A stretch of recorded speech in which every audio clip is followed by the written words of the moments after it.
8 दिन हो गए, लेकिन ईरान इजराइल के बीच जारी जंग रुकने के बजाय और खतरनाक होता जा रहा है।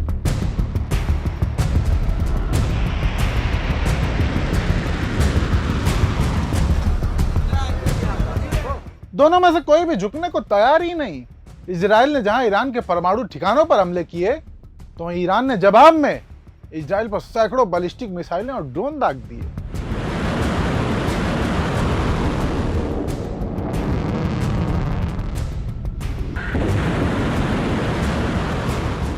वीर सेवा के एक अस्पताल पर हमला हुआ, जिसमें 240 लोग घायल हुए। इजराइल में अब तक 24 लोगों की मौत हो चुकी है, जबकि ईरान में 224 से ज्यादा लोग मारे गए।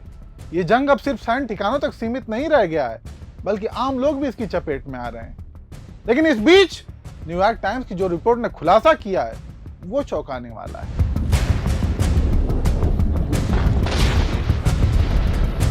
न्यूयॉर्क टाइम्स में छपी एक रिपोर्ट के मुताबिक अमेरिका को अगर किनारे रख दें, ये लड़ाई इस पर निर्भर करती है कि इजराइल के इंटरसेप्टर्स कब तक ईरान के मिसाइल को रोक सकते हैं।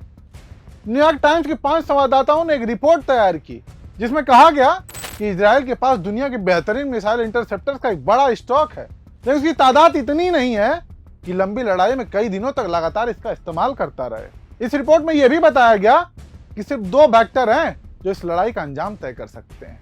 पहला ये कि इजराइल के पास कितना मिसाइल इंटरसेप्टर है, और दूसरा कि ईरान के पास लॉन्ग रेंज मिसाइल का कितना बड़ा स्टॉक है। खैर, ये जंग कब तक चलेगी कुछ कहा नहीं जा सकता। सीज फायर की कोई उम्मीद दिख नहीं रही।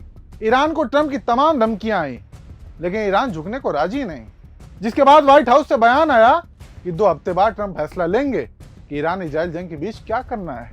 लेकिन ईरान के सुप्रीम लीडर अयातुल्लाह खामनेई ने चेतावनी दी है कि अमेरिका अगर दखल देगा तो पूरे इलाके में तबाही मचेगी। ट्रंप ने तो ईरान से बिना शर्त सरेंडर की मांग की है, लेकिन खामेनेई ने इसे सिरे से खारिज कर दिया।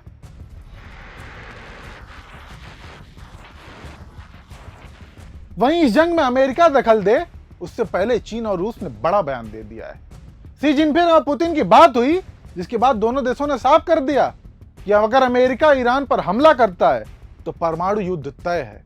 पुतिन ने कहा कि अगर अमेरिका दखल देता है तो हालात बिगड़ सकते हैं, जबकि शी जिनपिंग ने सीज फायर पर जोर देते हुए युद्ध को रोकने की सलाह दी। ये जंग सिर्फ मिसाइलों तक सीमित नहीं है। एक तस्वीर आप लोगों को याद होगी, जब स्टूडियो में एक एंकर खबर पढ़ रही थी, तभी उसी टीवी चैनल पर साइबर अटैक किया गया। इजराइल ने ईरान के सरकारी टीवी चैनल आयरन पर लाइव प्रसारण के दौरान हमला किया था, जिससे स्टूडियो में धमाके की खबरें आई।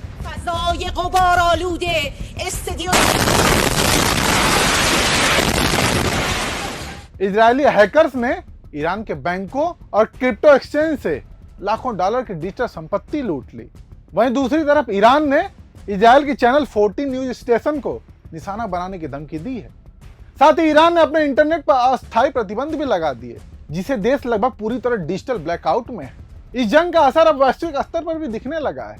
न्यूयॉर्क टाइम्स की रिपोर्ट के मुताबिक तेल की कीमतों में 3% का इजाफा हुआ है, क्योंकि इजराइल ने ईरान के 2 फील्ड डिपो को निशाना बनाया।